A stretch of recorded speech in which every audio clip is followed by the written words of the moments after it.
Here are 5 stew recipes to spicing up your stew game. If you are new, thanks for joining, and to my old golden members, I love you. Eggplant is in season, and since we take advantage of foods in season, today we are coming to make my all-time favorite eggplant stew. For my ingredients, I'm going to use chopped onion, chopped bell peppers, chopped tomatoes, and also nutmeg for flavor. I'm also going to use 4 eggs and eggplant. For the eggplant, this is the type of eggplant I love to use. I'll also use my stinky fish. For now, let's leave it in the black rubber because we don't want to call houseflies around. Tomatoes is out of season, so I'm going to use tomato paste and my leftover fried fish. In the blender, I have onion, garlic, pepper, ginger, and my natural spices. I'm going to use salt and turmeric. Please, the turmeric is not optional. And my natural spices, which contains bay leaf, rosemary, black pepper, and white pepper. To begin, I'll first roast my eggplant. Roasting the eggplant must be done very well because if the eggplant isn't roasted well, peeling will be very difficult. To enable the peeling to come out very easily, we have to roast the eggplant so that it will be black, the skin will be black, so that when we put our hands on it, it can easily remove. Eggplant has high percentage of water, so roasting it is not difficult. After a while, we are done roasting it, and this is how it looks like. Even my roasting isn't well done. After roasting, we leave it in a bowl and cover it for it to cool down. The skin comes off easily when it cools down. In my pan, I'm using vegetable and palm oil. I'm using the two because I want a light red color. You can equally use one type of oil according to your choice. So I mix the two together and allow it to heat up before adding my ingredients. To my oil, I add the stinky fish. I wash this thoroughly before adding it to my oil. I make sure it melts before I proceed to add all the other ingredients. The stinky fish is to give the stew a fermented sour taste, which also elevates the flavor of the stew because we are using palm oil. After our stinky fish melts, we proceed to add our rosemary, and we add a lot of rosemary. Yes, this recipe calls for a lot of rosemary, approximately 1 tablespoon. After adding the rosemary, I give it a stir so that the flavors in the rosemary can come out into the oil.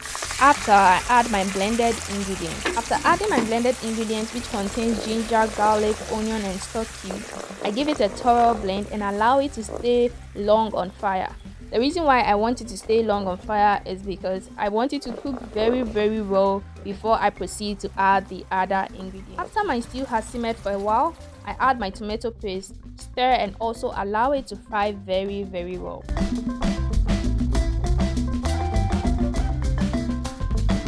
After the tomato paste have turned from sour to sweet, I added my black pepper, white pepper, and bay leaves. I give it a stir and allow that one to cook as well.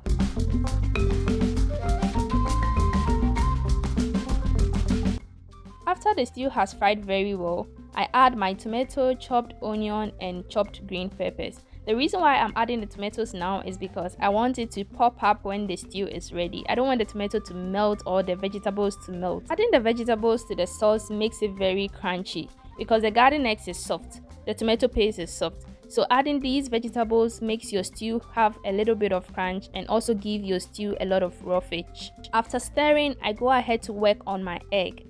For my egg, I added turmeric, black pepper, white pepper, and gave it a stir. Adding these spices to the egg enables every bite in the stew have a little bit of flavor. We don't want the flavor to be in the stew and the egg should be bland. We want everything should have spice and flavor and make it very mouth-watering. For the stirring process, I make sure to beat the egg to allow air enter inside because I want the egg to bubble up when I pour it in the stew. Allowing air incorporate well in the egg enables the egg to form big lumps in the stew. I stir my stew as well to avoid it from burning, and I continue to give it a whisk so that I can now proceed to add it to my stew. After whisking my egg for a while, I stir my stew and put it into the stew. I make sure to put it in different sides or portions of the stew because I want it to form lumps. So I do this till the egg is finished and then I cover it.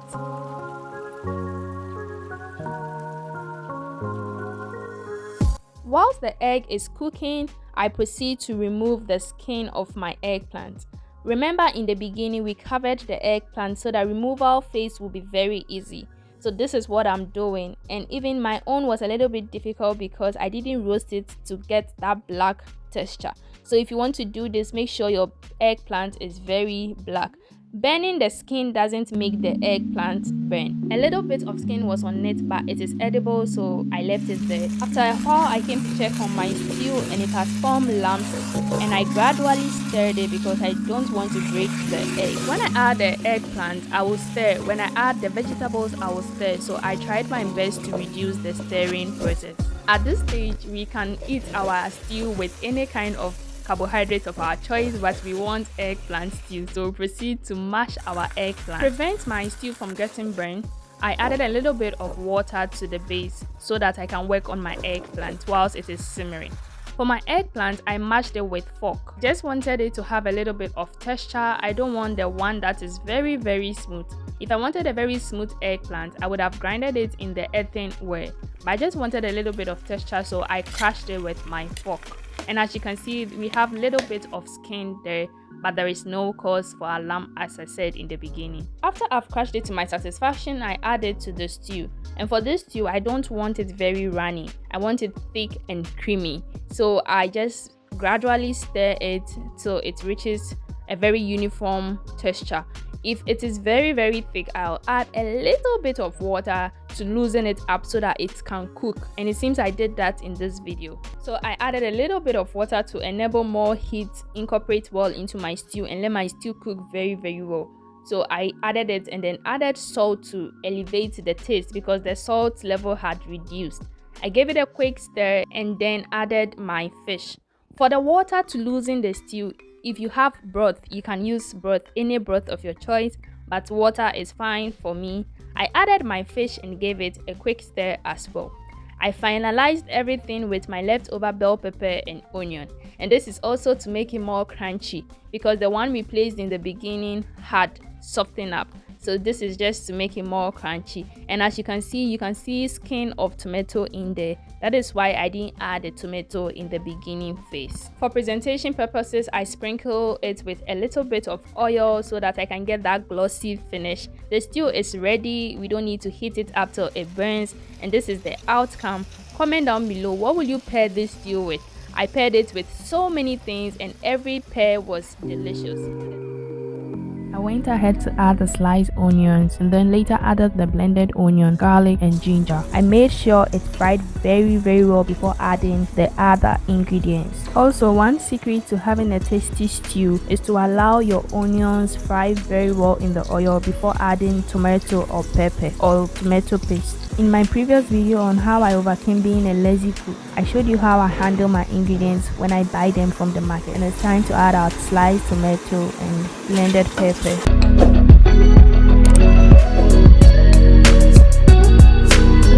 After I added blended green chili, share your ideas in the comment section below. I don't know if this is only me, but I think green pepper in general really boost up flavors in dish or in foods. Comment down below, what do you think? After it simmers for 10 minutes, I add tomato juice. The reason why the tomato is watery is I blended the tomato with cucumber and cucumber seeds, so it's very watery. I then allowed it to simmer for some few minutes and then added my fish and my chicken. They are all leftovers from previous recipes. Also, I did not buy a fresh ingredient for this video. I tried my best to use what I have.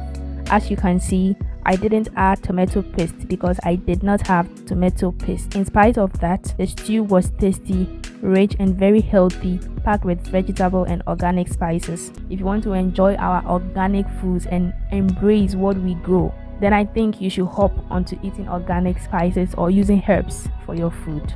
After adding the cabbage, I add the leftover carrots and green pepper, allow it to sit for 5 minutes on the fire, and after, turn it off. I mostly add vegetables such as carrots and green peppers when the stew is almost cooked.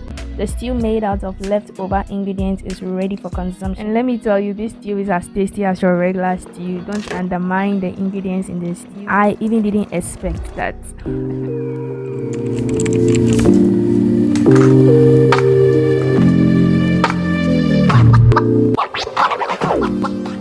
So these are my ingredients. This is my frozen carrots, my red bell pepper, sliced or chopped onions, my crushed ginger and garlic, and my spices. As always, my charcoal is ready, so we'll place this on fire. So we'll begin by adding chopped onions, and guys, I'm using half because she used some for the stew.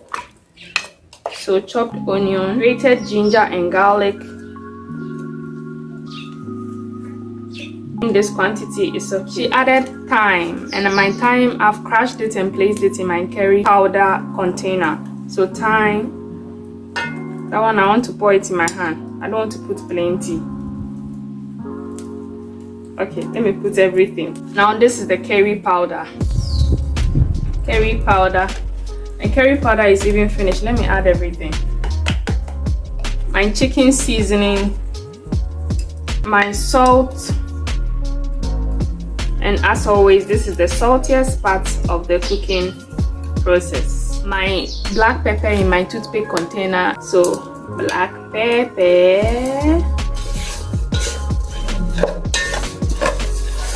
You can see the juices have come. So we'll add water. So we'll now let it cook. Guys, can you see all that goodness? So guys, the oil is hot, and this is the quantity I'm going to use. So I'm adding my onions. After the onion, we'll add thyme.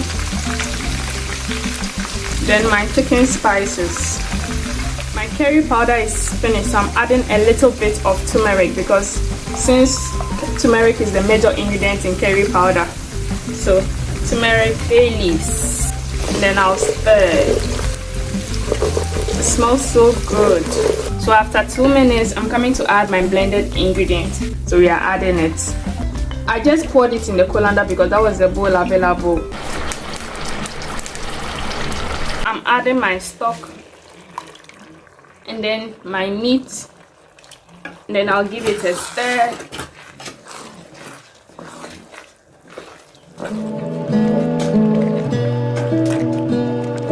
The aroma just smells like combine this with rice and nothing else. That's just the aroma that is given. So the next phase you see is when it is ready. This is what our stew is looking like. To begin with, I'm using protein, 1 full chicken. I'm adding my garlic, onion and ginger to the chicken, and I added salt to taste. For some time now, I've been using chicken in most of my recipe. I think I have to switch up, but don't worry. So I allow my chicken to boil, leave it on fire for some few minutes, 30 to 40 minutes, allow it to boil thoroughly so that the seasoning will enter, and then remove it from fire. Of late, I have a lot of leftover oil. I added it to my saucepan and added more oil, and then proceeded to add my chopped onion into the oil. The reason why I add onions into the oil is to flavor the oil. And guys, try this out and you wouldn't regret it. It just makes the atmosphere in your cooking area very awesome. Aside that, it also adds flavor to the chicken. I allow it to fry gradually till it's golden brown. I do not allow the onion stay in the oil till it gets burnt. After the onion has caramelized and the flavors have incorporated into the oil, I gradually remove it out from the oil so that I can continue frying my chicken to golden brown. After a while, my chicken is well cooked. I proceed to remove it from fire.